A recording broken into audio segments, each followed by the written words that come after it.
Quando a gente fala de solidão, né, as pessoas costumam pensar na solidão como algo que está atrelada ao isolamento social. Mas a solidão ela não é necessariamente ligada só ao isolamento social. Existe uma solidão mental. Durante boa parte da minha vida, esporadicamente, também me sinto sozinho. Eu não digo necessariamente relacionado ao espaço físico, né? Estou sempre rodeado de pessoas. Então, não é essa solidão que eu estou falando, mas sim da solidão interior, né? A solidão mental. Isso daí se deve a inúmeros fatores da minha vida, né? Inúmeros fatores pessoais contribuíram nesse caso. Como o fato de, não sei, ser o mais novo entre os filhos, não sei, talvez. Das casas onde que minha família morou, eu sempre morei, né? Meu quarto, né? Quando eu tive um quarto próprio, ele era o quarto de empregada, não reclamando, né? Tem muita gente que não tem teto, que são 4, 5, 6 irmãos dentro de um quarto, né? Mas nesse caso, no meu caso em particular, todos nós sabemos que o quarto de empregada ele não foi feito para ser confortável, não foi feito para ser acolhedor, né? Fazer parte da família. Colocar uma criança num quarto desse a longo prazo tem uma certa consequência, né? Pelo menos eu acho, isso foi o que aconteceu comigo, né? Não posso dizer no geral, mas pelo menos foi o que aconteceu comigo. Tenho memória de coisas que me aconteceram há 1 ano, 2 anos de idade. Eu lembro de uma situação em que estava só eu e minha mãe e eu ainda estava sendo amamentado. Então assim, eu lembro quando meu pai bateu com o carro, eu ainda estava no colo da minha mãe, na traseira de um ônibus. Eu lembro do vidro da frente do carro quebrando, das pessoas saindo do carro, a Carol chorando. Eu tenho essas nuances de memória. Quando a gente fala sobre essa parte da solidão, a gente está falando de muita coisa. Eu nasci com 4,5 kg, se eu não me engano. Para um bebê isso daí é muito peso. Cresci com uma criança alta e forte, né, acima do peso. E criança ela não controla a sua força, então era um garoto meio bruto.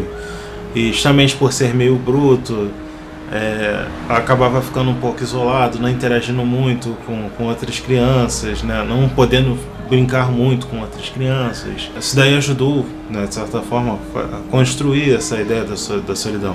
Diversas formas, né, eu tentei escoar essa sensação da solidão para outras formas, para formas de arte, por exemplo, né, escrever, desenhar, refletir a respeito, né. Não à toa que eu tenho uma certa dificuldade para falar até hoje. Não só por isso, né, mas também pelo meu autoconfinamento, vamos dizer assim. Muitas coisas se deram, né, foram consequentes disso daí. Se hoje eu tenho essa dificuldade para falar, não só pela construção da solidão, mas a sociedade que a gente vive é uma sociedade machista. Eu acho que não tem uma pessoa minimamente sensata que não reconheça isso. Isso daí afeta todo mundo que não tem essa sensação de poder. Como uma criança, né, dentro dessa sociedade, como um homem dentro dessa sociedade, eu fui aprender, né, assim como diversos colegas provavelmente, que homem não chora, homem não pode expressar suas emoções, quem expressa suas emoções é fraco, tem sinais de fraqueza, e que a solidão constrói, de certa forma, o nosso caráter, né? O isolamento social constrói o nosso caráter. Então isso daí também contribui bastante para isso. A nossa fortaleza, ela tem que ser impenetrável para que nós possamos construir uma força, né? E não é bem assim que as coisas devem funcionar. Uma das formas que eu consegui encontrar tentar encontrar os porquês, né, e até mesmo me identificar a algo, né, foi através da filosofia, de certa forma.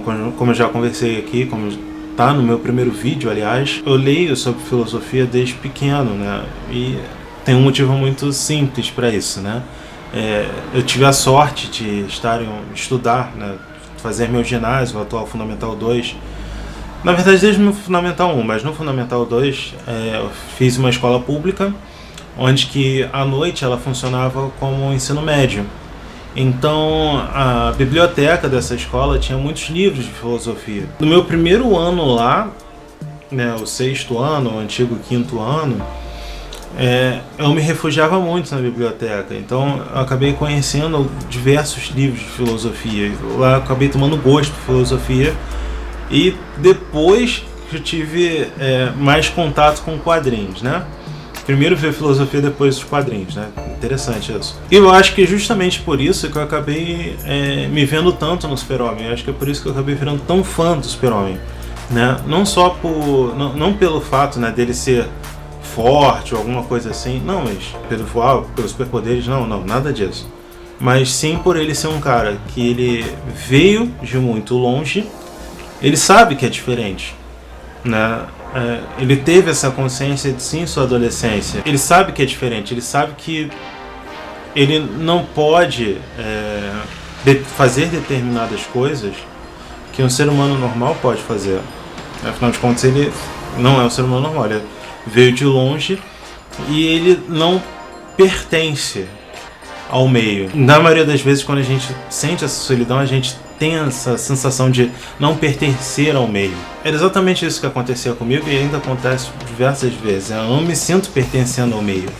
Eu preciso me esforçar muito para me sentir pertencente, né?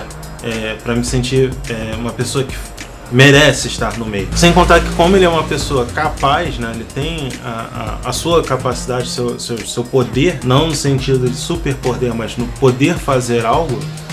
Para ele poder ficar no meio, né? Para ele poder ser útil ao meio, ele era bom. É uma forma de se satisfazer, né? Se sentir pertencente. E é algo muito importante para todos nós.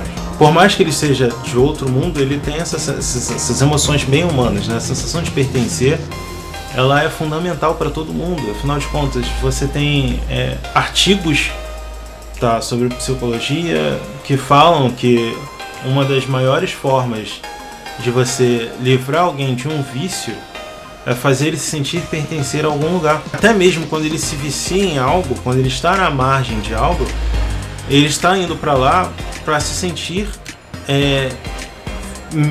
uno a um grupo. Basicamente toda adolescência é sobre pertencer a um grupo. Não é à toa que existem tribos diversas. E quando uma pessoa se sente mais solitária, quando a pessoa realmente se sente solitária, essa sensação de não pertencer, ela é muito mais forte do que o normal.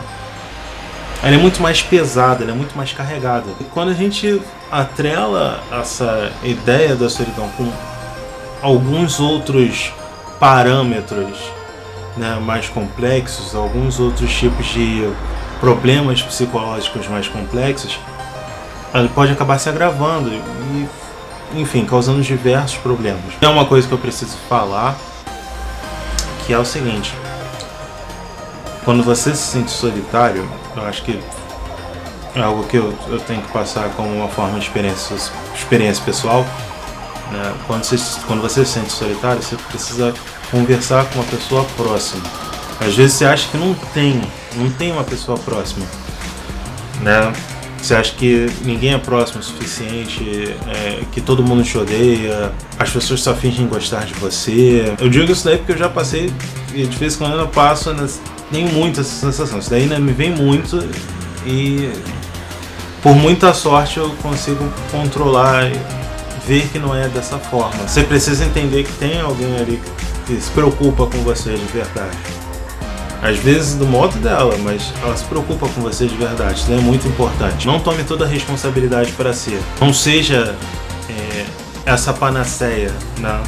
O que é a panaceia? Um mito grego sobre ser uma entidade que seria a cura para todos os males, né? Então, hoje, quando a gente fala do mito da panaceia, a gente acredita que é algo que vai curar todos os tipos de enfermos, né? Todo e qualquer problema. Por exemplo, tem gente que acredita que o dinheiro é a panaceia, né? Que é a cura de todos os males, quando descobre que não é, cai em desencanto, né? Então, assim, não se apegue à ideia da panaceia e não seja você mesmo uma panaceia, porque como o próprio nome já é mito, e todos os mitos, como a gente bem sabe, eles são só fábulas e não existem. Tá ok? Muito obrigado, até a próxima.